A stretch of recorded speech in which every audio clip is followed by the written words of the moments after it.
1800s, it's a land of striking contrasts. On one hand, you have opulent palaces and a lavish aristocracy. They live in luxury, enjoying feasts and indulging in extravagant lifestyles. On the other hand, you have the vast majority of the population struggling to survive. The French society at this time was divided into three estates. The first estate comprised the clergy, who enjoyed immense wealth and privilege. The second estate consisted of the nobility, who lived off inherited riches and held significant power. Then there's the third estate. This massive group included everyone else: peasants, artisans, merchants, and even wealthy bourgeois. They bore the brunt of taxation, and had little say in how the country was run. Life for the peasantry, which made up the majority of the third estate, was incredibly tough. They toiled on land they didn't own, paid exorbitant taxes to both the church and the state, and were often left with barely enough to eat. Imagine working tirelessly, only to see most of your hard-earned income disappear as taxes. This stark inequality and the struggles of the Third Estate created a breeding ground for discontent and resentment. And this, my friends, is where our story of revolution begins.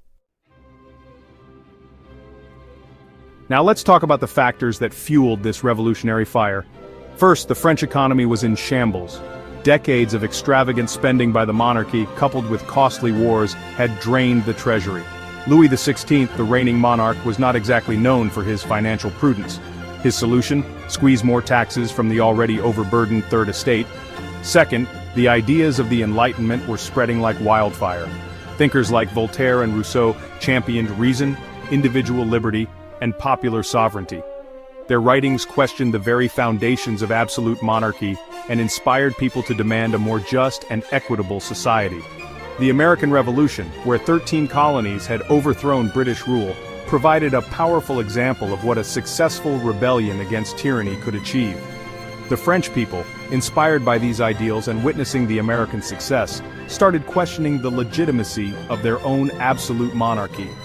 Add to this mix a series of bad harvests, and you have a recipe for disaster. Food shortages and skyrocketing bread prices brought the plight of the poor into sharp focus. People were hungry, angry, and desperate for change. The stage was set for a revolution.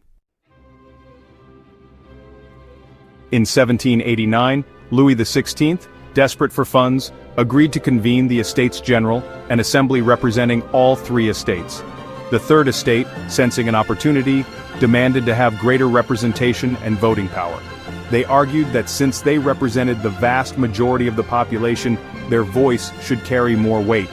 However, the king and the privileged estates refused to cede power.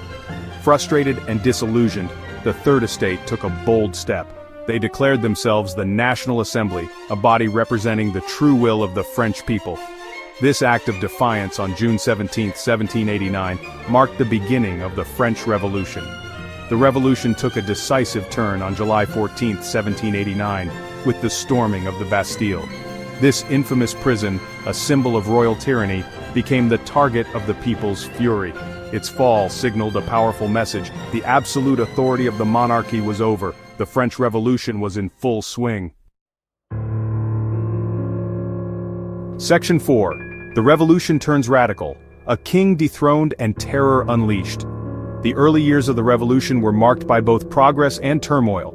The National Assembly abolished feudalism, adopted the Declaration of the Rights of Man and of the Citizen, and drafted a constitution that limited the king's power. However, the situation remained volatile.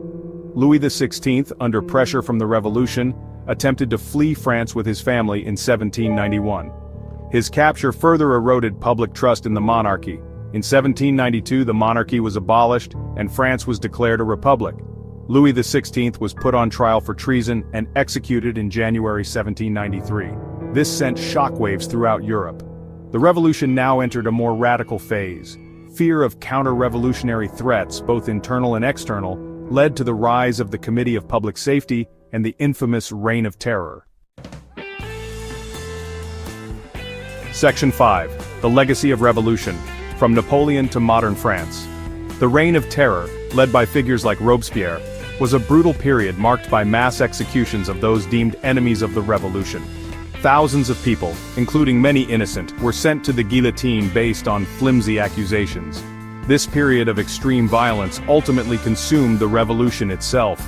Robespierre himself was overthrown and executed in 1794, marking the end of the Terror. In the aftermath of this turbulent period, a young general named Napoleon Bonaparte rose to prominence. Exploiting the instability of the post-revolutionary period, Napoleon seized power in 1799, bringing an end to the French Revolution. The French Revolution, despite its chaotic and often violent nature, left an indelible mark on France and the world. It shattered the foundations of absolute monarchy, championed the ideals of liberty, equality, and fraternity, and inspired movements for political and social change across the globe. The revolution's legacy is complex and multifaceted. While it failed to establish a lasting republic in the short term, it laid the groundwork for the development of democracy in France and beyond. The ideas that ignited the revolution, popular sovereignty, individual rights, and the rule of law, continue to resonate today, reminding us of the power of ordinary people to rise up against oppression and demand a better future.